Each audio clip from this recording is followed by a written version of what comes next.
세상이 어수선합니다.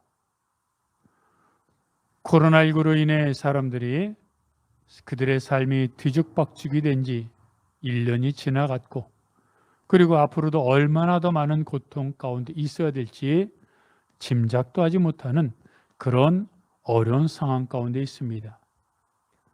비단 코로나19뿐만이 아니라 사람들이 살아가는 삶의 모습을 보면, 이 사회 또는 이 세상의 사람들의 모습을 보면 참 많은 것을 생각하게 합니다.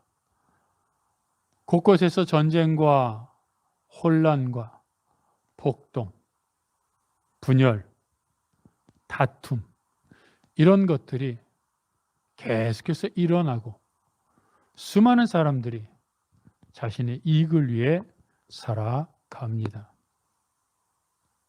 그런데 이런 문제들에 대한 진단이야 많은 사람들이 하고 그 이유를 밝히겠지만, 가장 기본적으로는 방향성 없는 열심이 문제이지 않을까 생각합니다.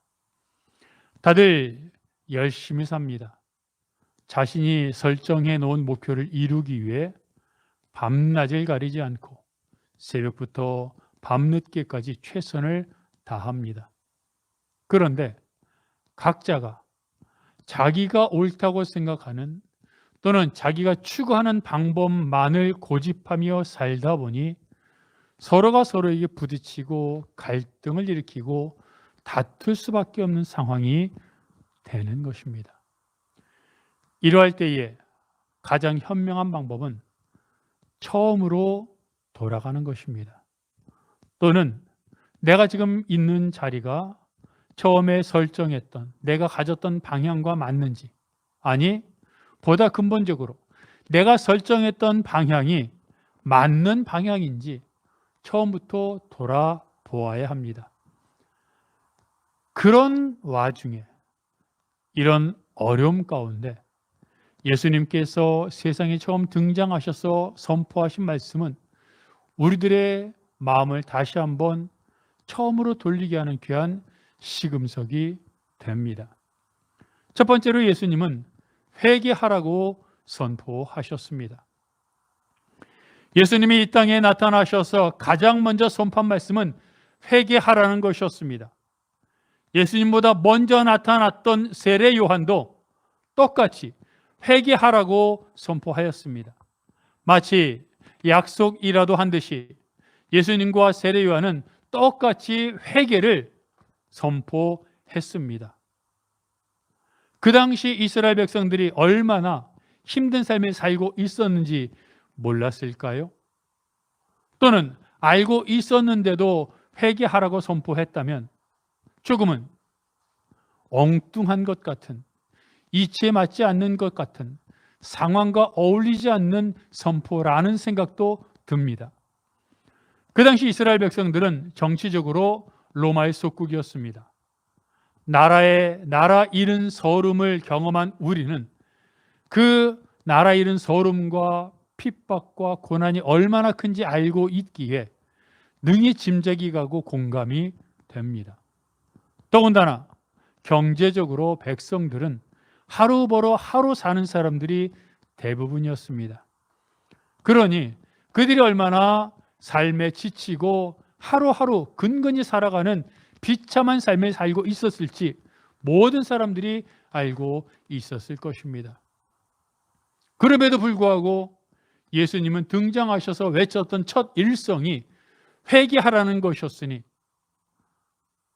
생각해보면 도대체 가난과 나라 잃은 서름 가운데 허덕이며 살던 백성들이 뭘 그렇게 잘못했는지 너무 야박한 말씀이 아닌가 하는 생각을 하게도 됩니다.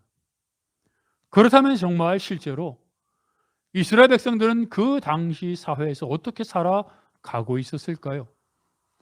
세례 요한이 회개를 외쳤을 때 많은 사람들이 요한에게 왔습니다. 그때 요한은 그 사람들을 향하여 이렇게 이야기했습니다. 누가복음 3장 10절에서 14절 말씀을 보면 우리말 성경으로 이렇게 기록되어 있습니다. 사람들이 물었습니다. 그러면 우리가 어떻게 해야 합니까? 요한이 대답했습니다. 옷을 2벌 가진 자는 없는 자에게 나눠주라. 먹을 것이 있는 자도 그렇게 하라. 세리들도 세리를 받으러 와서 물었습니다. 선생님, 우리는 어떻게 해야 합니까? 요한이 그들에게 말했습니다. 정해진 것보다 더 많은 세금을 걷지 말라. 군인들도 물었습니다. 그러면 우리는 어떻게 해야 합니까? 요한이 대답했습니다. 강제로 돈을 뜯어내거나 거짓으로 고발하지 말라. 너희가 받는 봉급으로 만족하라. 세리들이 요한에게 찾아와서 어떻게 해야 회개하는 것입니까? 라고 물어봤을 때 요한은 간단하게 대답합니다. 정해진 세금 이외에는 걷지 말아라. 군인들도 물었습니다. 어떻게 하는 것이 회개입니까? 어떻게 해야 됩니까? 그랬을 때 요한 간단하게 말합니다. 받는 봉급, 받는 월급에는 더 받지 말고 그것으로 만족하여라. 세리나 군인들처럼 다른 사람을 향하여 행사할 수 있는 권력을 가진 사람들은 권력 안에서 정당하게 행사하며 살아야 된다는 너무나 당연한 말이었습니다. 그런데 이런 너무나 당연한 말이 당연하지 않았던 시대가 바로 그 시대의 상황이었습니다. 요한은 잘못된 삶, 빼앗고 착취하고 세금을 더 많이 걷었던 세리와 군인들을 향하여 그 잘못된 삶을 돌이켜 회개하라고 선포하였던 것입니다. 어떤 집사님의 간증입니다. 어느 추운 겨울날 연탄불을 피워놓고 잠자리 들었습니다. 그런데 한참 자다 보니 방이 상당히 추워서 밖에 내다보았더니 아니, 잘 타고 있던 연탄이 사라진 것입니다. 도대체 어떻게 된 것일까 고민하다가 연탄을 겨우 처리하고서는 다음 날이 되었습니다. 그런데 다음 날 저녁에도 똑같은 일이 벌어졌습니다. 도대체 누가 이런 말도 안 되는 행동을 하는 거야? 상당히 의심스럽고 또 걱정도 되고 화도 났는데 곰곰이 생각해 보니 건넌방에 새들어 사는 그 사람이, 그 부인이 하는 행동 같았습니다. 하지만 그렇다고 교회에 다니는 집사인 그분이 찾아가서 싸우기도 뭐하고 참아야겠다라고 생각했습니다. 그리고 좀 더 확실한 증거를 잡기로 했습니다.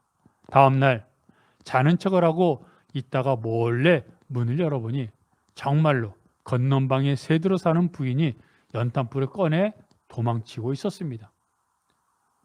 당장 나가서 싸우고 막 야단을 치고 싶었는데 그러면 또 일이 커질까 봐 조금 더 참자 하고 참았습니다.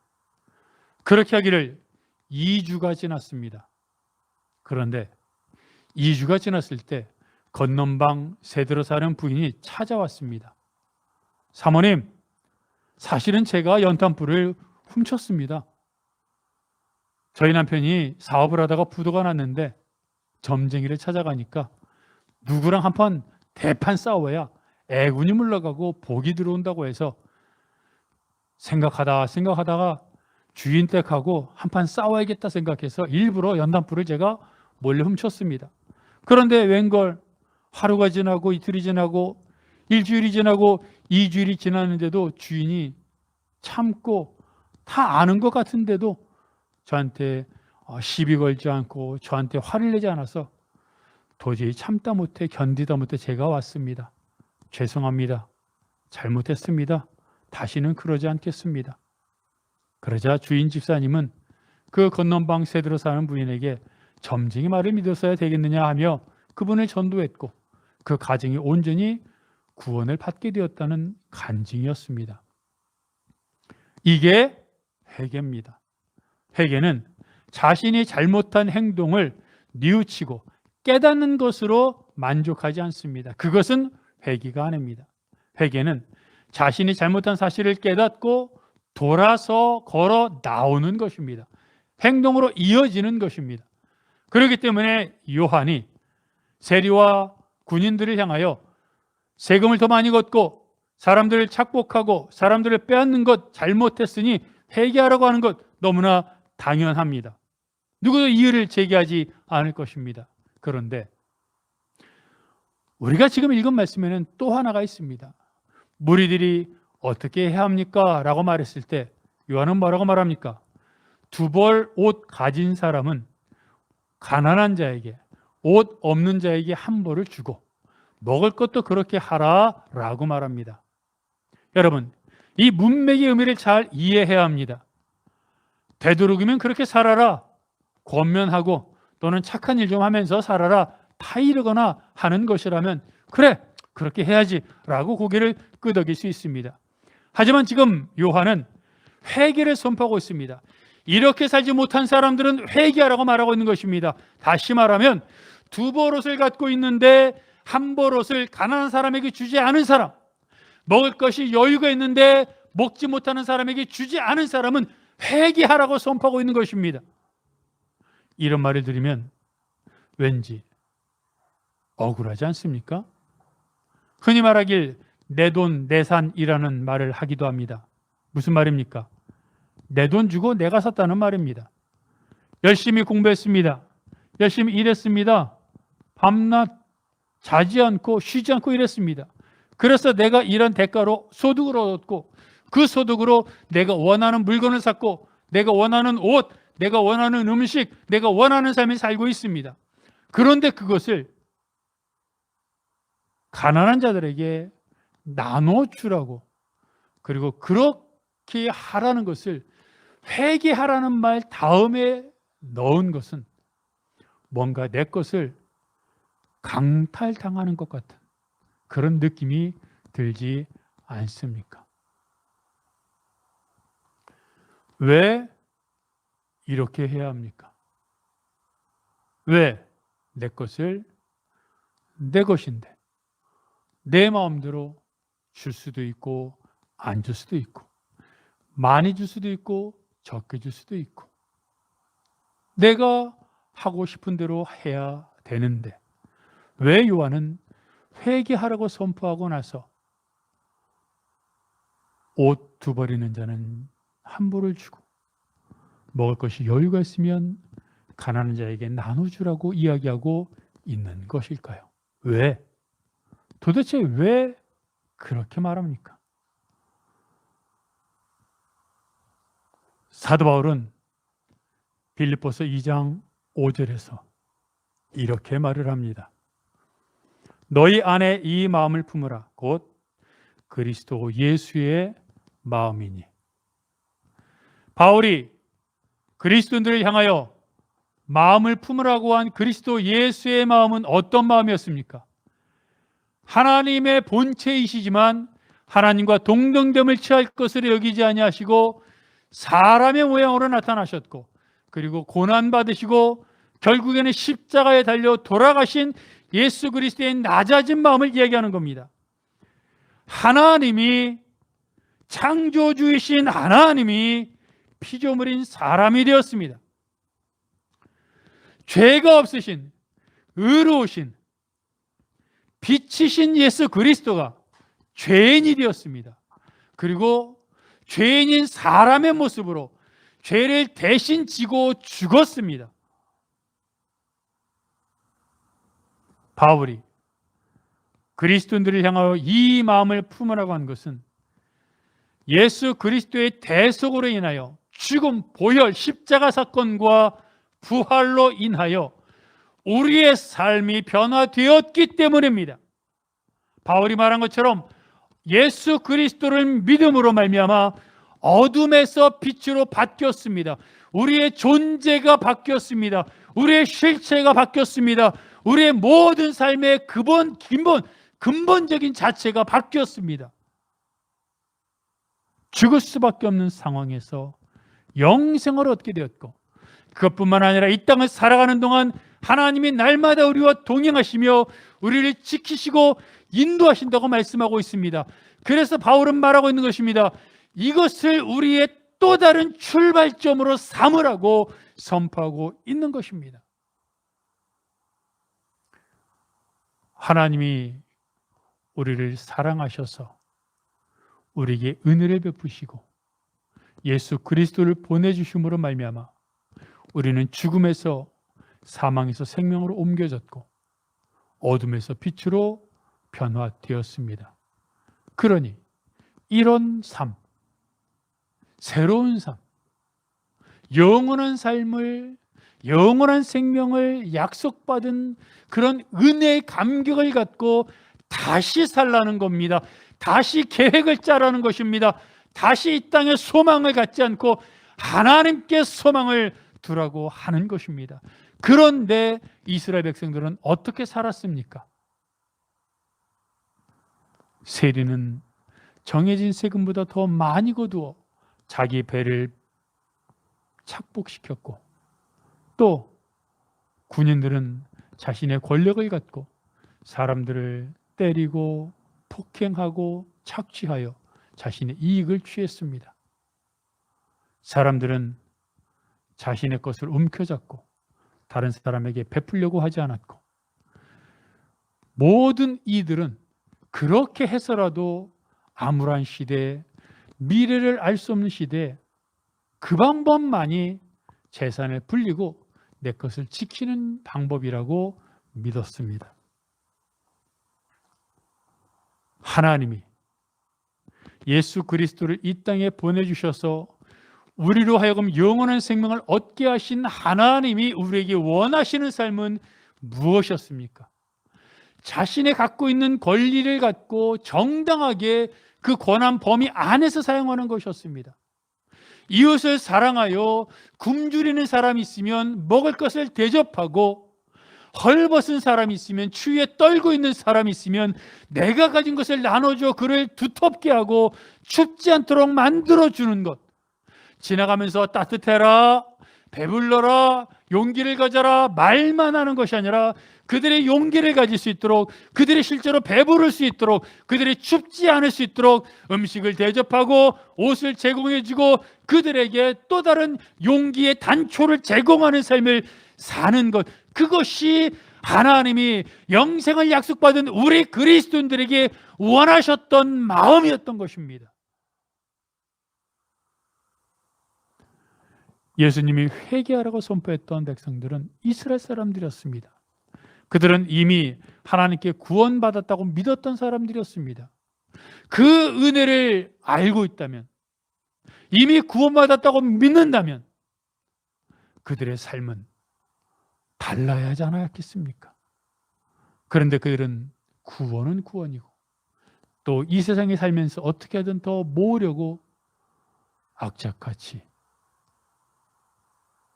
자신의 욕심을 위해 살았던 사람들이 이스라엘 사람들이었고, 그들을 향하여 예수님은 그 삶의 모습을 회개하라고 외쳤던 것입니다. 아시아연합신학대학교 이한영 교수의 간증입니다. 그 교수님이 미국에 있을 때 딸이 고등학교 2학년 재학 중에 학교로부터 F를 받았습니다.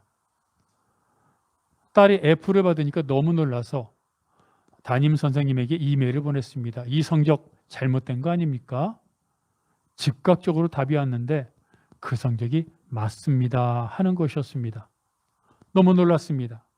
그리고 나서 교회 예배에 참석하게 되었는데 아내가 예배 시간에 계속해서 우는 것이었습니다. 끝나고 나서 왜 우냐고 물어봤더니 지금까지 딸 한나를 속이고 거짓말했던 게 생각나 회개했다는 것입니다. 무슨 말이냐고 물어보니까 한나에게 너는 하나님의 딸이야, 너는 하나님의 자녀야, 하나님이 지켜주실 것이니 정직하게 살고 어떤 상황 속에서도 걱정하지 마라고 말을 했는데, 사실은 속으로 너는 내 딸이야, 너는 무조건 공부 열심히 해야 돼, 너는 무조건 모든 과목에 A를 맞아야 되라고 생각했던 것이 사실은 거짓이었다는 겁니다. 밖으로는 하나님의 딸이라고 말하면서 속으로는 내 딸이라고 무조건 1등해야 된다고 말했던 게 죄스러워 회개했다는 겁니다. 그리고 나서 집에 왔는데 딸이 이불을 뒤집어 쓰고 그리고 웅크리고 있었습니다. 딸을 데리고 억지로 데리고 밖으로 나와 레스토랑에 들어갔습니다. 그리고 딸에게 말합니다. 여기 왜 왔는지 아니? 아빠 왜 왔어? 너 이번 시험에 C학점 받았으면 셀러브레이트, 기념하다, 축하하다는 뜻이죠. 그렇게 축하해 주려고 그러는데 F 맞았으니까 펠러브레이트 해주러 왔어 라고 대답한 겁니다. 다시 말하면 이 말은 셀러브레이트, 즉 너가 시험 잘 봤으면 축하해 주려고 그랬는데 F를 맞았으니까 펠러브레이트, 없는 단어지만 F를 맞았어도 축하해 준다는 뜻이야 라는 그런 의미입니다. 그러면서 이 아빠가 말합니다. 아빠가 사실은 너한테 거짓말한 게 있어. 미안하다고. 미안하구나. 너에게 늘 하나님의 딸이라고, 그리고 하나님이 지켜주실 거라고, 정직하게만 하라고, 그리고 바르게만 살라고, 나머지는 신경 쓰지 말라고 얘기했는데 그렇지 않았단다. 아빠는 네가 늘 1등하기를 바랬고, 늘 모범이 되기를 바랬고, 늘 다른 사람들 앞에 서기만을 바랬고, 그것이 네 욕심이었다는 것을 깨달았고, 이번 사건을 통해서 너는 진정한 하나님의 딸이라는 걸 깨닫게 되었어. 나를 용서해 줄래? 라고 말합니다. 그리고 나서 물었습니다. 근데 한나야, 너 왜 F를 맞았니? 그랬더니 한나가 이야기를 합니다. 시험을 보는데 어디선가 학생들이 답안지를 구해와가지고 답안지를 다 컨닝하더라는 겁니다. 그 답안지가 자기에게도 왔는데 자기는 컨닝할 수 없다며 그 답안지를 내던져 버렸습니다. 그래서 F를 받았다는 것이었습니다. 그때 그 교수님은 딸을 자랑스러워하며 잘했다고, 정직했다고, 하나님이 너를 사랑하신다고 격려해 주었습니다. 그리고 나서 대학교에 들어가기 위해 지원을 하는데 좋은 대학교에, 어머니가 다니는 좋은 대학교에 지원을 하게 되었습니다. 그때 에세이를 쓰게 됐는데 그 딸 한나가 쓴 에세이 제목이 펠러브레이션입니다. 물론 없는 단어지만 아빠가 했었던 그 F를 맞았던 일을 그대로 에세이에 쓴 겁니다. 그러면서 마지막에 이렇게 썼다고 합니다. 이 세상에는 정직하게 살면 실패할 때도 있습니다. 하지만 나를 뽑아주신다면 실패한 사람들을 향하여 펠러브레이션 해주는 그런 사람이 되고 싶습니다. 라고 이야기했고, 성적이 미달됐는데도 그 학교에 합격했다는 그런 이야기였습니다. 하나님은 하나님의 뜻대로 사는 사람들을 항상 응답하시고 갚아주십니다. 하나님 뜻대로 살려고 하는 사람들은 이 땅에서 어떤 상황 속에서도 자신의 권한 밖으로 남용하거나 자신이 권한 있다고 하더라도 그것을 잘못된 방식으로 사용하지 않습니다. 하나님의 사랑과 은혜를 경험한 사람들은 내가 가진 것을 갖고 움켜잡기보다는 다른 사람을 위해 그것을 선용하기를 바라고, 그것이 내가 가졌던 것이 다른 사람들에게 흘러가는 것에 기쁨을 느끼고, 그걸 보시는 하나님이 기뻐하실 모습을 상상하며 그것을 기억하며 삶의 활력을 얻는 것이 믿는 사람들의 특징입니다. 예수님은 이스라엘 백성들을 향하여 회개하라고 선포했습니다. 잘 살고 못 살고 문제가 아닙니다. 얼마나 사회적으로 높은 지위에 있느냐의 문제가 아닙니다.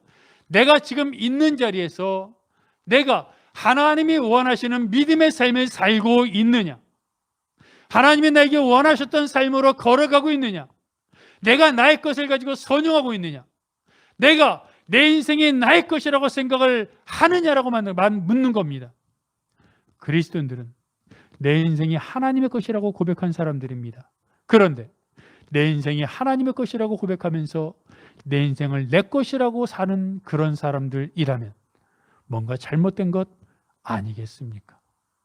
바라는 것은 내가 이제는 살아가는 모든 인생길에서 하나님의 방법으로, 사람의 방법이 아닌 하나님의 방법, 하나님의 사람으로 다시 한번 내 삶을 돌아보며 이런 어려운 때일수록 어려움을 오히려 기회로 삼아 나를 돌아보고 혹시 하나님의 방법으로 살아오지는 않았는지, 또는 하나님께서 나에게 원하시는 모습 가운데 내가 있는지 돌아보는, 그래서 위기가 기회가 되는 귀한 시간으로 삼는 여러분이 되시기를 주님의 이름으로 축복합니다. 둘째로, 예수님은 천국이 가까웠다고 선포하셨습니다. 예수님이 이스라엘 백성들을 향하여 회개하라고 선포한 것은 그들을 비난하기 위해서가 아니었습니다. 그들이 자신의 잘못을 깨닫고 진정한 행복, 찐 행복, 정말 온전한 행복을 가르쳐 주기 위해서였습니다. 그것이 바로 천국의 삶입니다. 예수님은 십자가에서 돌아가시기 전에 제자들에게 이렇게 말씀하셨습니다. 요한복음 14장 27절의 말씀입니다.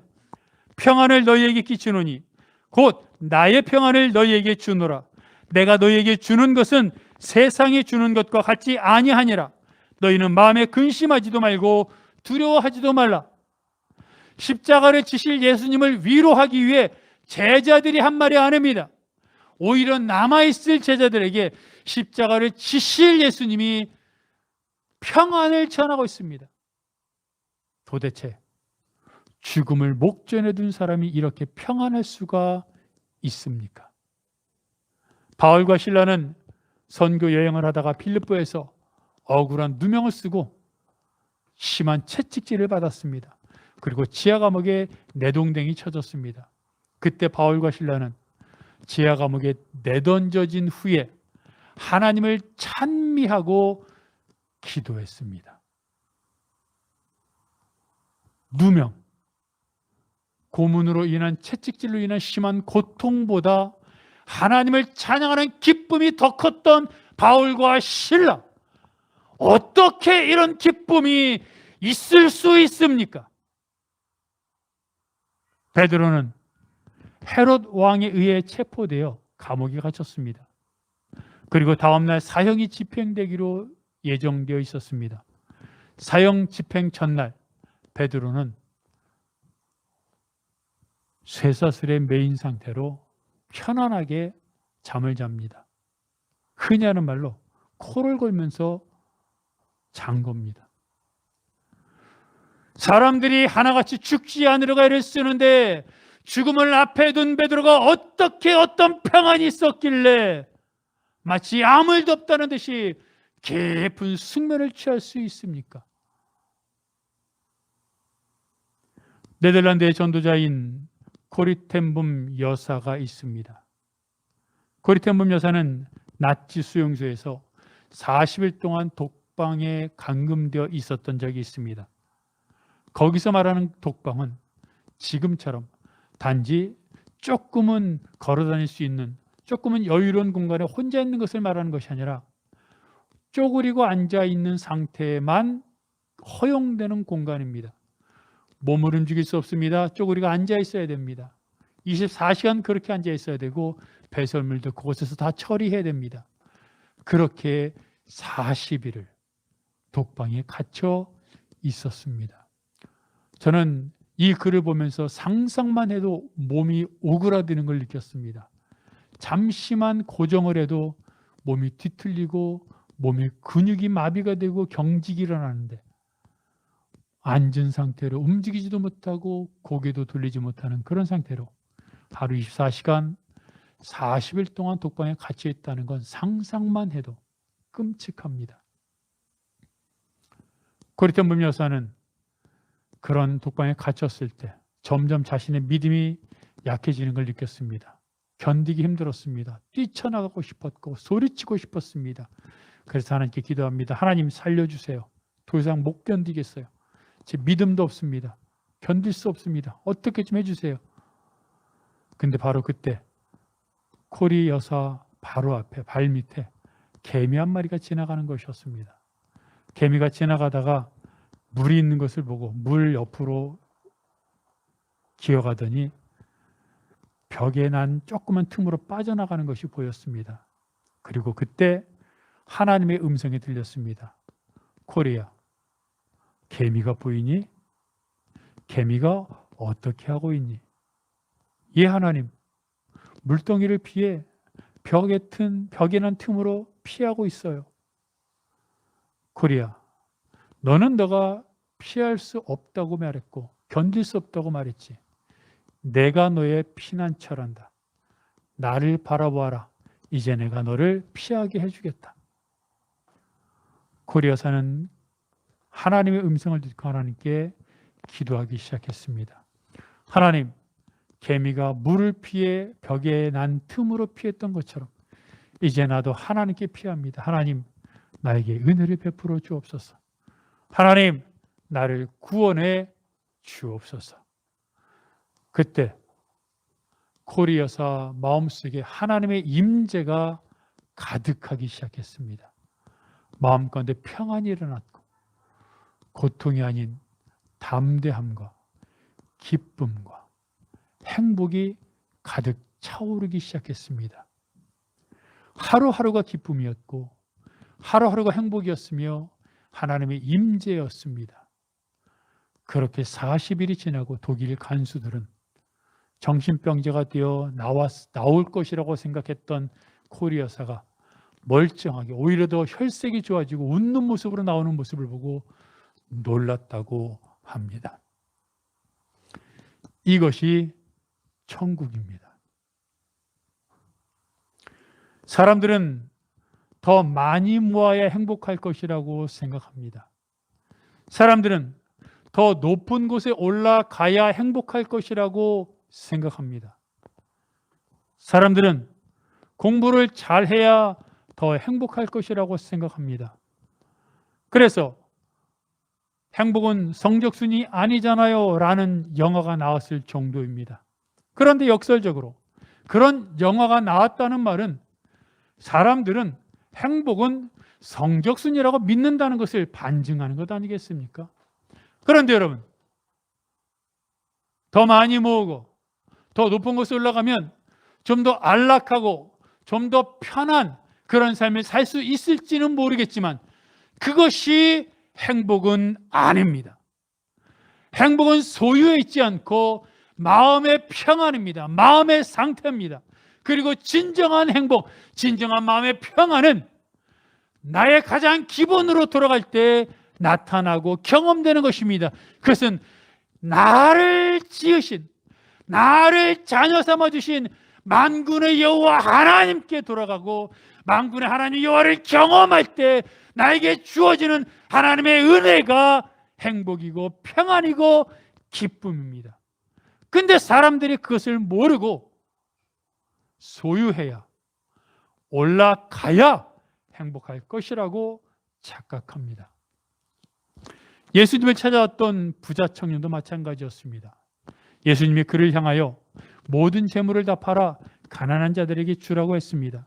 그러면 하늘에서 보화가 내려올 것이니 그때 나를 따르라 말씀하셨습니다. 그 말을 들은 부자 청년은 근심하며 돌아갔습니다. 그는 자신의 재물은 건드리지 않고 예수님이 주시는 영생까지 얻기를 원했습니다. 대부분의 사람들이 원하는 것이 바로 이렇습니다. 내가 갖고 있는 것은 그대로 두고 예수님을 믿음으로 말미암아 거기에 플러스해서 더 많은 것을 얻고 더 많은 것을 누리고 더 많은 것을 경험하고 형통하기를 바랍니다. 하지만 하늘나라는 그런 곳이 아닙니다. 내 마음을 비우게 되는 것입니다.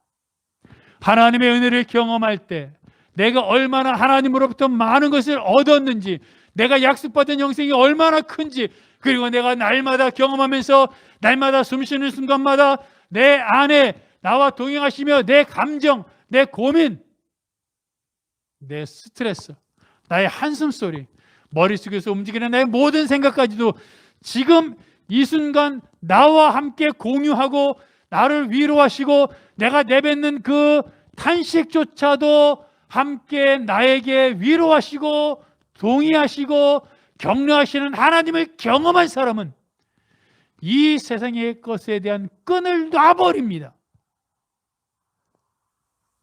더 이상 가치가 없기 때문입니다. 그것을 예수님은 하늘 보화라고 말합니다. 하늘에서 내려오는 하늘 보화, 하나님의 임재, 많은 신앙의 선배들이 경험했던, 그리고 지금도 많은 사람들이 경험하는 하나님의 임재와 격려와 사랑을 경험하면 소유가, 사회적인 지위가, 그리고 뭐 하나 더 얻는 것이 중요한 것이 아닌 것을 알게 됩니다. 그러니까 풀게 됩니다. 흐르게 놔둡니다. 내 것이라고 주장하지 않습니다. 왜요? 더 많은 것을 얻었거든요. 주님이 백성들을 향하여 회개하라고 말씀하신 이유가 바로 여기 있습니다. 천국을 주기 위해서였습니다. 하늘나라를 경험하도록 하기 위해서였습니다. 하늘나라는 소유에 있지 않고 환경이 있지 않기 때문입니다. 높은 산이 거친 들이 조막이나 궁궐이나 내 주 예수 모신 곳이 그 어디나 하늘나라 할렐루야 찬양하세 내 모든 죄 사함받고 주 예수와 동행하니 그 어디나 하늘나라 그 어디나 하늘나라. 세상에 행복이 있을 것이라고 믿고 달려가는 사람들을 향하여 예수님은 손을 내저으며 그들을 만류하며 그들에게 하나님과 동행하는 삶, 하늘 보화를 얻는 삶, 하나님 앞에 시선을 두는 삶이 가장 행복하며 그것이 근원적인 삶이며 그 안에 참된 행복이 있다고 말씀하고 강하게 애타게 부르짖고 계십니다. 바로 오늘 내 앞에 어떤 시련과 환난과 어려움이 있을지라도 예수 그리스도와 함께 동행하는 그 삶이 가장 행복하고 기쁘고 가장 형통하며 최고의 삶이라는 사실을 다시 한번 깨닫고 주와 함께 동행하며 주님을 기억하며 천국을 누리겠다고 천국을 즐기겠다고 다시 한번 결단하는 여러분이 되시기를 주님의 이름으로 축복합니다.